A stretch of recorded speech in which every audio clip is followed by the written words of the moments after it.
Hello everyone. Today's question is 3 divided by 1 divided by 3 into 3. Now let's write this in simplified form.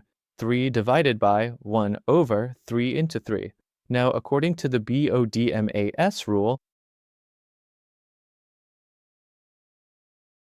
first we solve the brackets, then division and multiplication, and then addition and subtraction. Here, division and multiplication are at the same priority, so we check from left to right. When checking left to right, whichever comes first, we solve that. Here, when checking left to right, division comes first, so we'll solve the division, and since multiplication comes after, we'll do multiplication later. Now, for this division, we'll convert it into multiplication and reverse 1 by 3 to make it 3 by 1. So 3 into 1 by 3 becomes 3 by 1 into 3. Now, 3 into 3 equals 27. This is the right answer.